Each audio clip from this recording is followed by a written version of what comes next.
Hello everyone, हमारा आज का टॉपिक है comparison of file processing system with DBMS database management system. मैंने प्रीवियस वीडियो में डीबीएमएस टॉपिक कवर किया है। जिन्होंने वीडियो नहीं देखी प्लीज़ देख लें। आज हम पढ़ेंगे file processing system and disadvantages of file processing system. चलिए स्टार्ट करते हैं। What is file processing system? File processing system को कन्वेंशनल फाइल सिस्टम भी कहा जाता है, क्योंकि जब हमारे पास professional database system DBMS available नहीं था तब हम फाइल प्रोसेसिंग सिस्टम को ही यूज़ करते थे। फाइल प्रोसेसिंग सिस्टम में डेटा को फ्लैट फाइल्स में स्टोर किया जाता है और ये flat files computer hard disk पे स्टोर रहती हैं। फ्लैट फाइल्स को कंट्रोल या मेंटेन कौन करता है? ऑपरेटिंग सिस्टम का फाइल सिस्टम ही फ्लैट फाइल्स को कंट्रोल या मेंटेन करता है। अब हम बार बार बात कर रहे हैं फ्लैट फाइल्स। आप सोच रहे होंगे फ्लैट फाइल्स क्या है? क्या आपने कभी फ्लैट फाइल्स के ऊपर काम किया है? यस, ऑफ कोर्स, हम सभी ने फ्लैट फाइल्स के ऊपर काम किया है। जब भी हम डेटा माइक्रोसॉफ्ट वर्ड या एक्सेल में स्टोर करते हैं तो ये फाइल प्रोसेसिंग सिस्टम की ही एग्जाम्पल है। Okay, flat files have no structured relation among them. चलिए इसको एक एग्जांपल से समझते हैं। अगर हम प्रोफेशनल डेटाबेस सिस्टम की बात करें, डीबीएमएस की बात करें, तो हम दो फाइल्स में रिलेशनशिप इस्टेब्लिश कर सकते हैं, like one to one, one to many, many to one and many to many relationship. But unlikely in flat files हम किसी भी दो फाइल्स में किसी भी तरह का रिलेशनशिप इस्टेब्लिश नहीं कर सकते। Okay, In file processing system, user has to write these procedures for managing the database. चलिए इसको एग्जांपल से समझते हैं। Suppose बैंक ने डेटा को फाइल प्रोसेसिंग सिस्टम से स्टोर किया है, ठीक है। अब बैंक में एक क्वेरी जनरेट हुई है मैनेजर की तरफ से कि उन सभी कस्टमर्स की डिटेल चाहिए जिनका अकाउंट बैलेंस 1000 से कम है, ठीक है। अब बैंक एम्प्लॉय के पास क्वेरी को सॉल्व करने के दो ऑप्शंस हैं। फर्स्ट ऑप्शन है कि वो वन बाय वन स्कैन करे और रिक्वायर्ड डेटा को फाइल सिस्टम से रिट्रीव करे, ओके। और सेकंड ऑप्शन है एक एप्लीकेशन प्रोग्राम को कोड किया जाए और रिक्वायर्ड क्वेरी के अकॉर्डिंगली डेटा को रिट्रीव किया जाए। ऑब्वियसली सेकंड ऑप्शन जो है बेटर चॉइस है। इसको हम फर्दर हम नेक्स्ट आगे डिस्कस करेंगे जब हम डिसएडवांटेजेस को डिस्कस करेंगे, ओके। फाइल प्रोसेसिंग सिस्टम में at a time only single file को ही हम एक्सेस कर सकते हैं। ये इसकी बहुत ही बड़ी एक ड्रॉबैक है। नेक्स्ट है disadvantages of file processing system. जो फाइल प्रोसेसिंग सिस्टम की डिसएडवांटेजेस हैं सेम डीबीएमएस की एडवांटेजेस हैं, okay. These are the disadvantages of file processing system: data redundancy, data inconsistency, difficulty in accessing data, data isolation, integrity problems, atomicity problems, concurrent access anomalies and security problems। चलिए discuss करते हैं one by one. First disadvantage है data redundancy. Redundant value means duplicate values. Data redundancy means data replication और data duplication.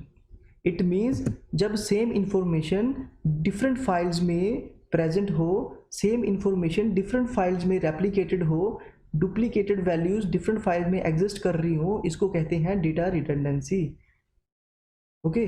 चलिए इसको एक example से समझते हैं। अगेन हम कॉलेज डेटाबेस की एग्जांपल कंसीडर करेंगे। एक स्टूडेंट है जो सीएसई डिपार्टमेंट से बिलोंग करता है, ओके। सो स्टूडेंट की डिटेल जो है सीएसई डिपार्टमेंट के रिकॉर्ड में प्रेजेंट होगी। स्टूडेंट की डिटेल कॉलेज के ऑफिस अकाउंट ऑफिस डिपार्टमेंट में भी प्रेजेंट होगी। इन केस अगर स्टूडेंट कॉलेज के हॉस्टल में स्टे कर रहा है तो हॉस्टल के रिकॉर्ड में भी स्टूडेंट की इंफॉर्मेशन प्रेजेंट होगी। इट मीन्स स्टूडेंट की इंफॉर्मेशन जो है मल्टीपल फाइल्स में प्रेजेंट है, डुप्लीकेटेड है, रेप्लिकेटेड है, ओके। इससे क्या हो रहा है? इससे सेम इंफॉर्मेशन जो है मल्टीपल फाइल्स में प्रेजेंट होने के कारण ज़्यादा स्पेस कंज्यूम कर रही है, ठीक है। अगर स्पेस कंजम्पशन ज़्यादा होगा तो ऑटोमेटिकली कॉस्ट इंक्रीज होगी, क्योंकि जो हार्ड डिस्क है वो तो कॉस्टली है। ओके, डेटा रिडंडेंसी से बहुत सी प्रॉब्लम क्रिएट होती है। अगर हम डीबीएमएस की बात करें तो डीबीएमएस जो है रिडंडेंसी को बहुत ईजिली ओवरकम कर लेता है, क्योंकि नॉर्मलाइजेशन जो कॉन्सेप्ट है वो बेसिकली रिडंडेंसी को ही रिमूव करता है।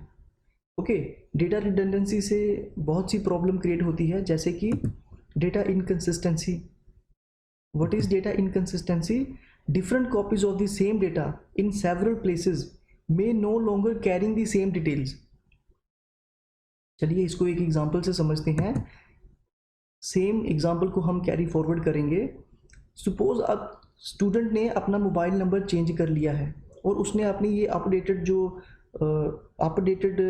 मोबाइल नंबर है ये सीएससी डिपार्टमेंट में उसने चेंज जो है रिफ्लेक्ट कर दिया है, बट सेम चेंज जो है हॉस्टल रिकॉर्ड और अकाउंट ऑफिस में रिफ्लेक्टेड नहीं है। इससे क्या होगा? इससे हमारा डेटाबेस जो है इनकंसिस्टेंट स्टेट में पहुंच जाएगा। ठीक है, अगर हम बात करें डीबीएमएस की, तो डीबीएमएस जो है इनकंसिस्टेंसी को ईजिली ओवरकम कर लेता है, क्योंकि वहाँ पर हम नॉर्मलाइजेशन कॉन्सेप्ट यूज़ कर रहे हैं, और नॉर्मलाइजेशन जो है वो इनकंसिस्टेंसी और रिडंडेंसी को रिमूव कर देता है। ओके, नेक्स्ट है difficulty in accessing data. File processing system do not allow required data to be retrieved in a convenient and efficient manner. चलिए इसको एक एग्जांपल से समझते हैं। जो हमने बैंक की एग्जांपल कंसीडर करी है, जिसमें बैंक मैनेजर ने क्वेरी जनरेट करी थी कि उनको उन सभी कस्टमर्स का रिकॉर्ड चाहिए जिनका बैलेंस जो है 1000 रुपीज़ से कम है। ठीक है, अब बैंक मैनेजर ने एक और क्वेरी जनरेट की है, जिसमें उसको उन सभी कस्टमर्स का रिकॉर्ड चाहिए जिनका अकाउंट बैलेंस 1 लाख रुपीज़ से ज़्यादा है। अगेन बैंक एम्प्लॉयज़ के पास दो ऑप्शंस हैं। फर्स्ट ऑप्शन कि वो 1 बाय 1 डेटाबेस को स्कैन करे और वहाँ से रिक्वायर्ड इन्फॉर्मेशन को रिट्रीव करे। सेकंड ऑप्शन, एप्लीकेशन प्रोग्राम को कोड किया जाए और रिक्वायर्ड डेटा को एज पर क्वेरी रिट्रीव किया जाए। ऑब्वियसली जो सेकंड ऑप्शन है वो बेटर है।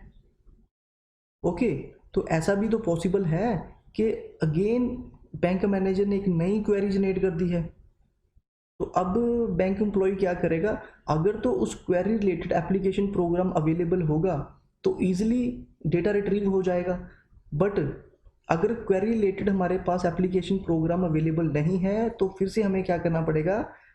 एप्लीकेशन प्रोग्राम को कोड करना पड़ेगा। It means file processing system में डेटा को एक्सेस करना एक डिफ़िकल्ट टास्क है। अगर हम डीबीएमएस की बात करें, डीबीएमएस में डेटा को रिट्रीव करना बहुत ही इजी टास्क है, क्योंकि यहाँ पर स्ट्रक्चर्ड क्वेरी लैंग्वेज एसक्यूएल हम यूज़ करते हैं, और यूजिंग एसक्यूएल हम किसी भी क्वेरी को बहुत ही सक्सेसफुली ईजीएस्ट वे से डेटा को रिट्रीव कर सकते हैं। ओके, नेक्स्ट है डेटा आइसोलेशन। क्योंकि डेटा जो है वो स्कैटर्ड है डिफरेंट फाइल्स में, और फाइल्स के फॉर्मेट भी तो डिफरेंट हो सकते हैं। फाइल प्रोसेसिंग सिस्टम में फाइल के जो फॉर्मेट है वो डिपेंडेंट है एप्लीकेशन प्रोग्रामिंग लैंग्वेज के ऊपर डिपेंडेंट है। फॉर एग्जांपल जो स्ट्रक्चर ऑफ फाइल है, C++ प्रोग्राम का जो स्ट्रक्चर ऑफ फाइल है वो डिफरेंट होगा स्ट्रक्चर ऑफ फाइल जो फाइल जावा प्रोग्राम ने क्रिएट की है। ठीक है, it means new application program right करना डिफिकल्ट टास्क है फाइल प्रोसेसिंग सिस्टम में। ओके, क्योंकि फाइल स्ट्रक्चर जो है वो किसके ऊपर डिपेंडेंट है? एप्लीकेशन प्रोग्रामिंग लैंग्वेज के ऊपर डिपेंडेंट है। अगर हम बात करें डीबीएमएस की, तो डीबीएमएस में ये प्रॉब्लम अराइज नहीं होती, क्योंकि डीबीएमएस में जो डेटाबेस है वो प्रोग्रामिंग लैंग्वेजेस से इंडिपेंडेंट है। ओके,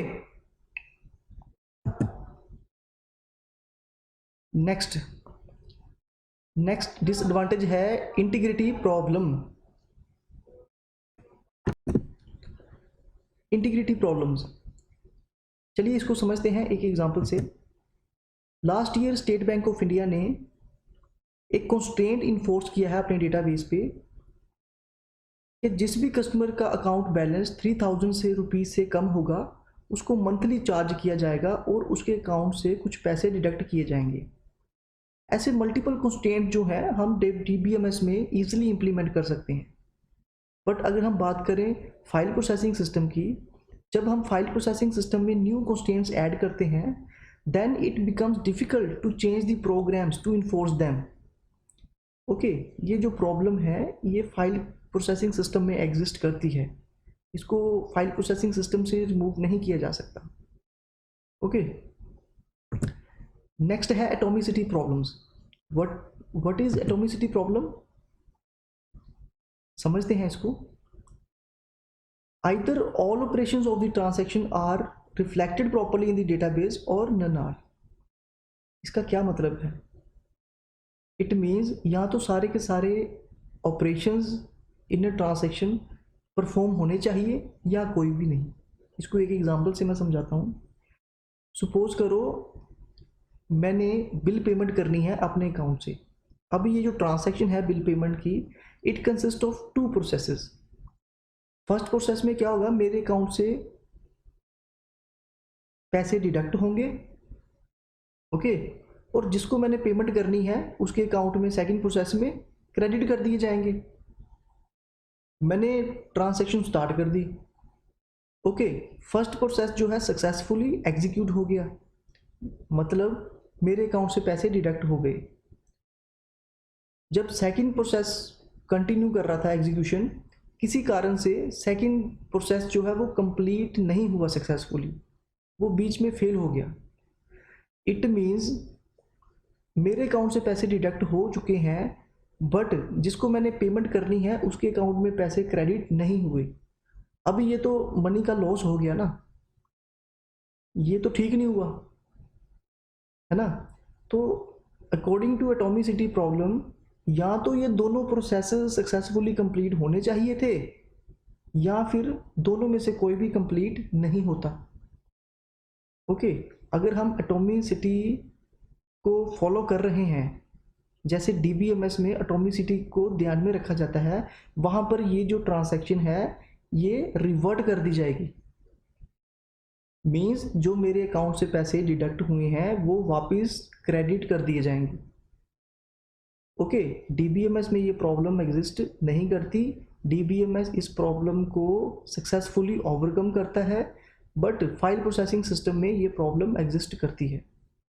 ओके, नेक्स्ट है कॉन्करेंट एक्सेस एनोमलीज।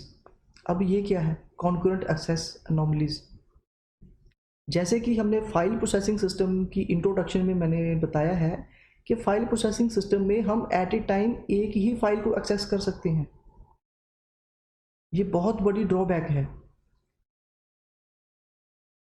सपोज कीजिए अगर हम बैंकिंग डेटाबेस की बात करें, अगर हम बैंकिंग डेटाबेस से at a time banking database को एक ही बंदा एक्सेस कर सके तब बड़ी मुश्किल हो जाएगी।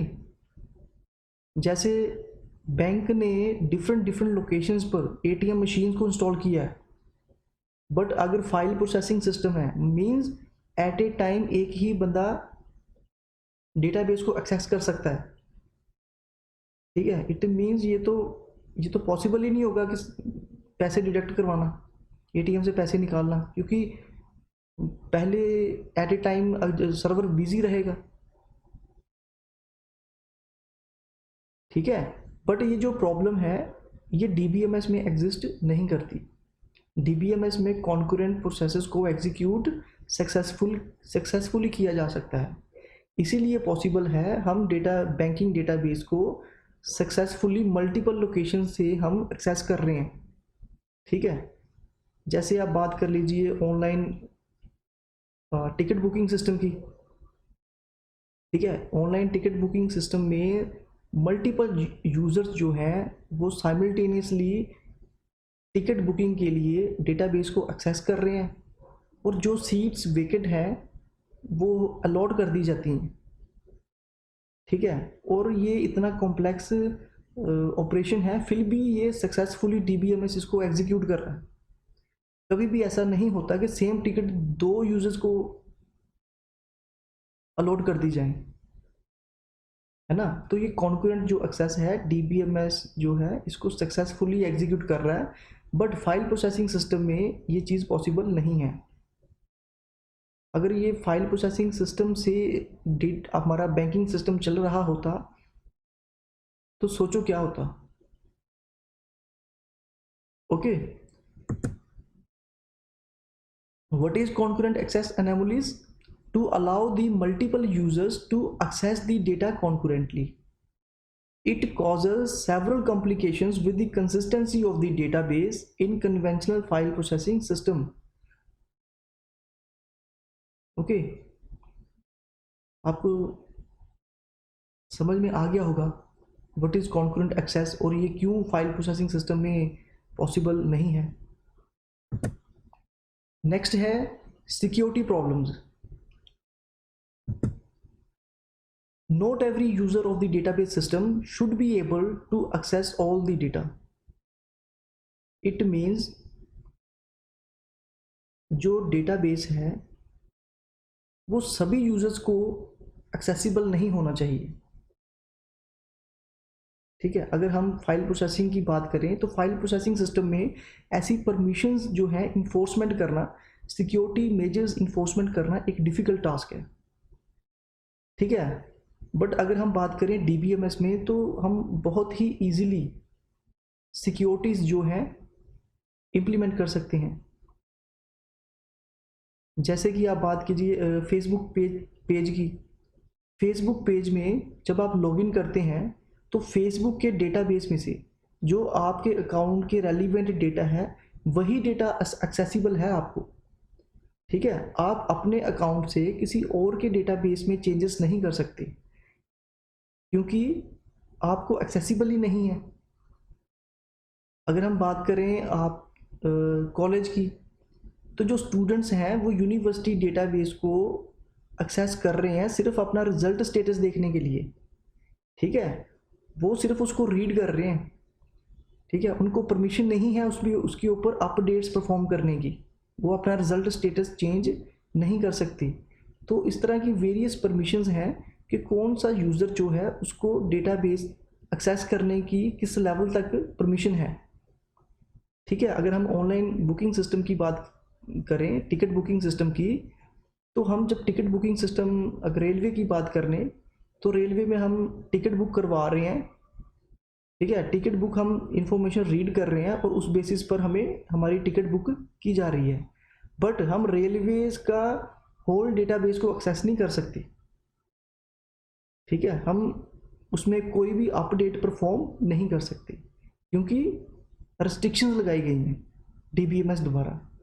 ओके, और ये जो रिस्ट्रिक्शंस हैं ये हम डीबीएमएस में बहुत ईजिली इम्प्लीमेंट कर सकते हैं।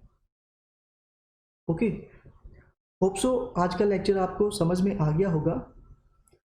दोस्तों एक रिक्वेस्ट है, आप कमेंट ज़रूर कीजिएगा, कमेंट करने से कॉन्फिडेंट मिलता है। और अगर आप चाहते हैं किसी और टॉपिक पर मैं वीडियो बनाऊं तो प्लीज़ मेंशन कीजिए। Thank you.